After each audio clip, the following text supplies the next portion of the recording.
Welcome dear viewers to Poetry Blows Our Blues Away. Friends, all of us are aware of the war that's going on between Russia and Ukraine. Daily we are a witness to heart-rending and heart-wrenching scenes of war. Per every second, UNICEF says, a child is being turned into a refugee. We all saw in a video which went viral how a small Ukrainian baby plucked a tuft of grass, put it into its mouth and chewed it desperately to satisfy its hunger. It's deplorable that we haven't learnt our lessons from our history. Whoever emerges victorious, in a war there won't be any winners, only losers, no victors at all. So for today's episode, I have chosen an anti-war poem written by R.E.P.TITION, a poet belonging to the Romantic school of thought. The title of the poem is After Blenheim. In this, he discusses the aftermath of the Battle of Blenheim. It is in the form of a conversation between the grandfather and two grandchildren. The grandfather's name is Old Kasper, the grandchildren are Wilhelmine and Peterkin. Here goes the poem. Stanza 1. It was a summer evening, Old Kasper's work was done, and he before his cottage door was sitting in the sun. And by him sported on the green, his little grandchild Wilhelmine. So one summer evening, Old Kasper, a farmer by profession, having finished his day's work, was relaxing at his cottage door. Cottage here means country house. And just beside him, his granddaughter Wilhelmine was playing on the green grass. A perfectly serene setting is described here, an idyllic village scene, peaceful scene. We come to the next stanza, stanza 2. She saw her brother Peterkin roll something large and round, which he beside the rivulet in playing there had found. That was so large, smooth and round. So here, Peterkin, the grandson, who is playing just beside the rivulet, he finds some object large and smooth and round while playing there, and he brings it to the grandfather to know what it is. Old Kasper, we come to the third stanza.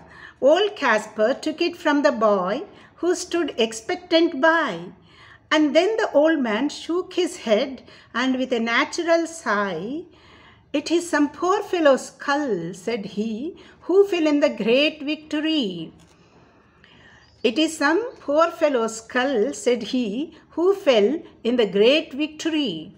Old Kasper takes the object from his grandson's hands, shakes his head, heaves a sad sigh, and explains to the grandson that it is a skull belonging to a soldier who was killed in the war, in the Battle of Blenheim. But he refers to it as the great victory, not as the Battle of Blenheim.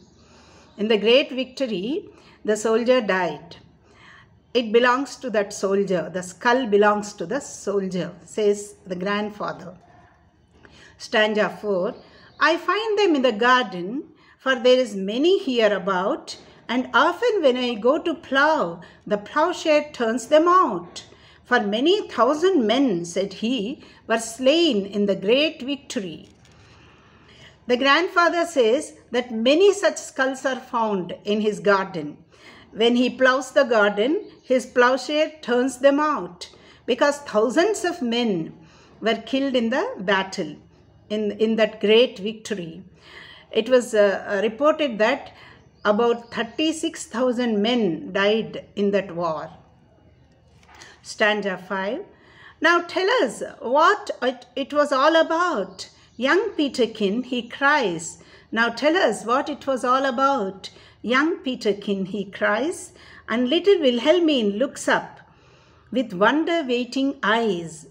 Now tell us all about the war. and why they fought and what they fought each other for. And what they fought each other for. A very pertinent question indeed. The reason for the war. Young Peterkin becomes curious to know all about the war. What they fought each other for. Even little Wilhelmine looks up at her grandfather with wonder in her eyes. Waiting with wonder in her eyes. Wonder waiting eyes is the expression. Waits with wonder in her eyes for the story to unfold, to know the details of the war. We come to the next stanza, stanza 6. It was English, Kasper cried, who put the French to rout. But what they fought each other for, I could not well make out. But everybody said, quoth he, that it was a famous victory. Old Kasper replies passionately, saying that it was the English who defeated the French, who put the French to rout. Means the English utterly defeated the French. Kasper candidly admits that he couldn't clearly understand the reason for the war. What they fought each other for, I could not well make out. Perhaps the reasons given by the leaders of war were beyond his comprehension, beyond the understanding of the unlettered villager. He knew only one thing, that the English defeated the French. Everybody said that it was a great victory. It means that it was dinned into their ears that it was a great triumph. Common people become the victims as great people fight the wars to satisfy their egos. And the victims celebrate the victories as the leaders of war become the heroes. That's the pity of it. Stanza 7. My father lived at Blenheim then, yon little stream hard by. They burnt his dwelling to the ground, and he was forced to fly. So with his wife and child he fled, nor had he where to rest his head. Old Kasper talks about his father in this stanza, who was a victim of the war. He used to, his father means Old Kasper's father, the children's great-grandfather. He used to live at Blenheim then, the place of war, where the Battle of Blenheim was fought.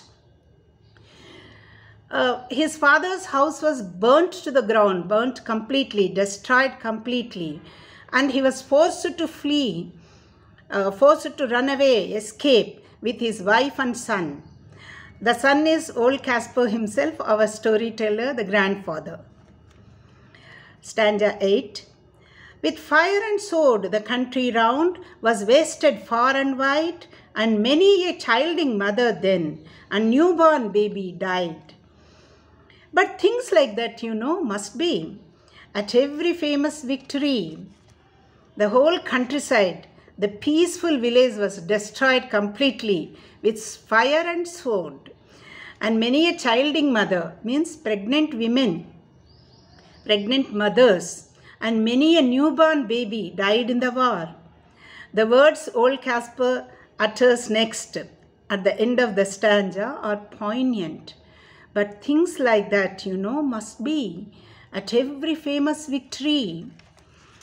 See, this shows the callousness of war. The common people are told that such loss, that is the loss of the lives of civilians, is bound to happen at every victory. It's but natural, it's inevitable. They are taught and trained to believe that such things must be. Such a loss is euphemistically called collateral damage today, isn't it? 9th stanza.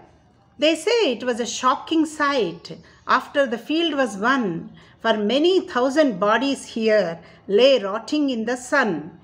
But things like that, must be after every famous victory. Old Kasper further describes the nightmarish aftermath of the Battle of Blenheim. People say that it was a terrifying spectacle, shocking sight. Many thousand bodies lay there rotting in the sun, no one to bury them. Again, Old Kasper piteously repeats, but things like that, must be after every famous victory. This shows that the heroes of war cared very little for the loss of lives. They only revel in their victories. It goes down in the history as a great victory. Little do they care for the lives of innocent civilians and soldiers. The repetition emphasizes the callousness of the war heroes. Stanza 10. Great praise the Duke of Marlborough won, and our good Prince Eugene. Why it was a wicked thing, said little Wilhelmine. Nay, nay, my little girl, quoth he, it was a famous victory. When Old Kasper describes how the Duke of Marlborough and our good prince, he says, good Prince Eugene, won great praise. Duke of Marlborough led the war and Prince Eugene supported the war. Little Wilhelmine interrupts him and exclaims, why it was a wicked thing. How can anybody praise them? It was a very cruel thing. Old Kasper corrects her and says, nay, nay, my little girl, quoth he, it was a famous victory. Now we come to the last stanza, the 11th stanza. And everybody praised the Duke, who this great fight did win. But what good came of it at last? But what good came of it at last? Quoth little Peterkin. Why, that I cannot tell, said he, but it was a famous victory. Old Kasper continues and says that the Duke won the great fight and everybody praised him. Everybody praised the Duke who won the great fight. This time little Peterkin cuts him in and asks, but what good came of it at last? Did it benefit anybody? In what way did it benefit anybody? Old Kasper replies innocently, repeating the words, why that I cannot tell, said he, but it was a famous victory. Thus throughout the poem, it was a famous victory. Occurs as a refrain, the burden of the poem. It is repeated 7 times by Old Kasper and it becomes the last final concluding phrase too. Every time it is repeated, friends, it conveys the opposite, that it was a monstrous, cruel, ignominious, heinous and notorious, shameful victory. Not at all a great victory or famous victory. Very deftly, Robert Southey employs gentle irony and launches a blistering attack on the callousness, senselessness, futility and foolishness of war. The ironic repetition by the ignorant and illiterate Old Kasper, the grandfather, and the innocent questions and the spontaneous remarks by the siblings, Peterkin and Wilhelmine, bring home the worthlessness of war. The children mince no words in calling the war a wicked thing. And they also question the result of war, the benefit it brought. Did it bring any benefit? Not at all. The answer is in the negative. So the children expose the fact that no reason is a good reason for any war and that no good comes out of it at last. That's the poem, friends. Let's hope fervently, pray fervently that good sense prevails upon the warring nations and the war will end quickly. If we don't end the war, it is said, war will end us. War does not determine who is the right side, but who is only left, it is said. That's the poem, friends. I'll come back to you in the next episode with yet another eye-opener poem. Till then, happy poetry reading.